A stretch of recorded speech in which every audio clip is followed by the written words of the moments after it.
organisatrice de ces événements, et je laisse bien sûr à Rachid Arabe, qui nous accompagne, le soin d'animer cette matinée. Bonjour à tous et à toutes, bonjour à ceux qui nous suivent à distance, ravi de vous retrouver. Ces assises des délais de paiement et des dispositifs d'accompagnement de la relance recommencent donc à ce micro.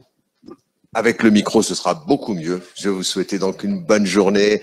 Une journée où ces assises des délais de paiement recommencent à se décentraliser à la faveur de la levée des restrictions sanitaires. C'est une crise qui n'a pas empêché, je tiens à vous le dire, les organisateurs de ces assises de garder le lien autant que possible à distance avec tous ceux que cette question des délais de paiement concerne au quotidien. Ces organisateurs, Jérôme, ont cherché à s'adapter à la situation sanitaire et économique, la FDCC, l'Association française des Credit Managers, et la FIGEC, la Fédération de l'information, de la gestion des créances et de l'enquête civile, nous réunissent donc aujourd'hui à Nantes pour partager, vous allez le voir tout au long de la matinée, les dernières données chiffrées en matière de délai de paiement et également les dernières mesures de relance proposées par les institutions publiques. Avec l'accueil aimable et surtout la logistique de la CCI, nous allons pouvoir aujourd'hui faire un gros plan, sans jeu de mots, sur une région qui a bien des égards est vertueuse, mais prudente, vous allez voir, comme nous le diront les nombreux intervenants qui vont se joindre à nous d'ici midi. Donc avec mon désormais complice, Jérôme Mondrian, le secrétaire général de ces assises, nous ferons circuler la parole tout au long de la matinée qui nous mènera jusqu'aux alentours de 12h30. Et notamment dans un instant aux deux présidents, Charles Battista qui est à distance et Éric Scherer qui est en notre compagnie. Ils nous diront ce qu'ils attendent de cette matinée de travaux, mais tout de suite la parole, l'honneur à ceux qui nous accueillent. Yann Trichard, le président de la CCI, nous rejoindra en fin de matinée.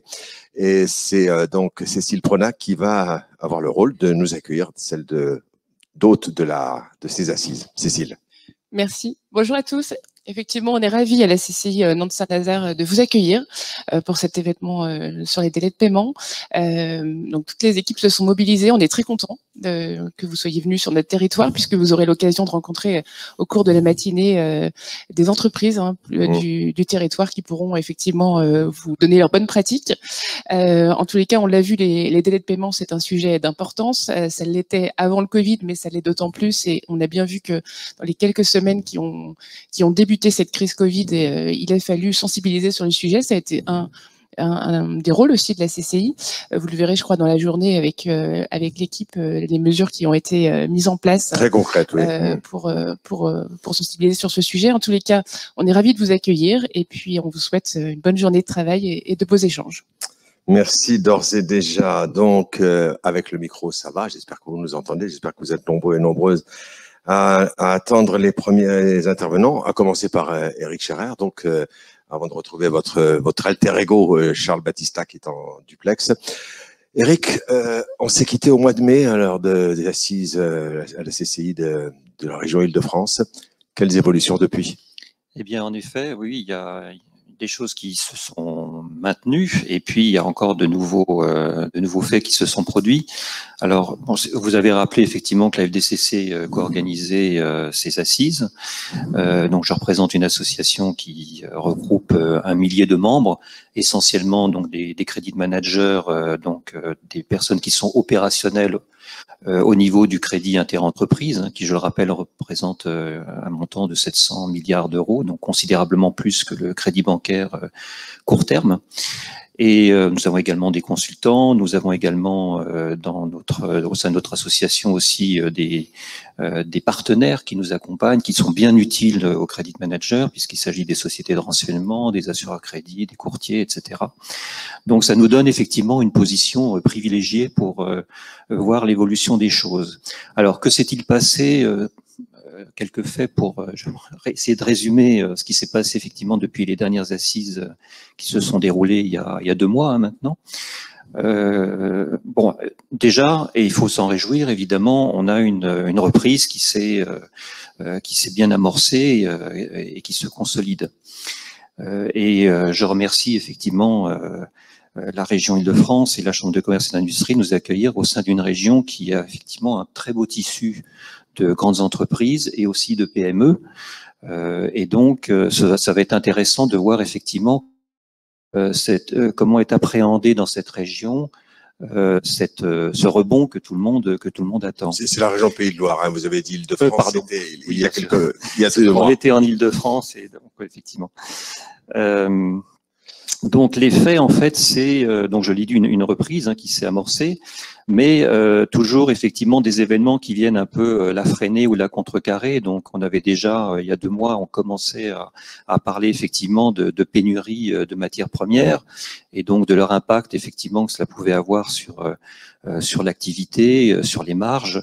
Depuis, on commence à parler aussi de problèmes d'effectifs en fait, de main d'œuvre qualifiée selon les secteurs.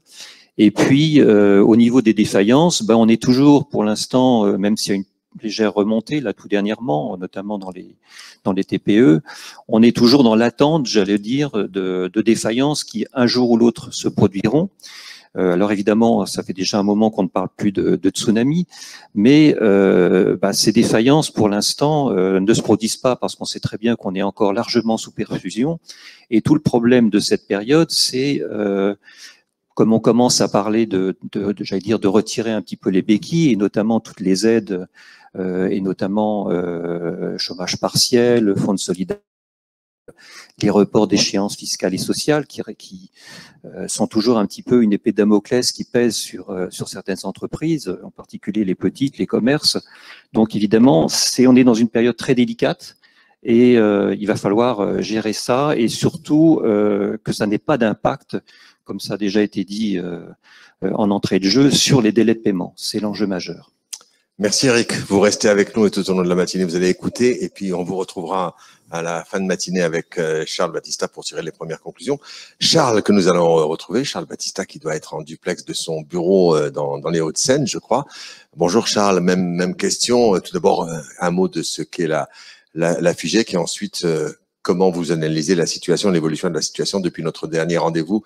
C'était au mois de mai dernier. Charles, vous nous entendez? Oui, alors je ne sais pas, est-ce que vous m'entendez, vous, de votre côté? Très bien.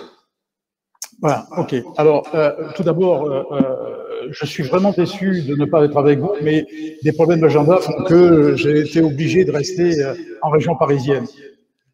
Alors, nous sommes très honorés de participer à cette édition des Assises des paiements en région Pays de Loire, et plus particulièrement avec la CCI de Nantes-Saint-Nazaire. Alors, très vite, la FIGEC, la Fédération nationale de l'information d'entreprise, de la gestion de créances, de l'enquête civile. Je suis désolé, j'ai un écho énorme. Alors, on va essayer de régler ça peut-être tout simplement. Je ne sais pas si vous avez un retour dans l'oreillette ou si vous avez. C'est ça, j'ai un retour dans l'oreillette. Alors, je vous suggère, on va faire ça en direct, Charles.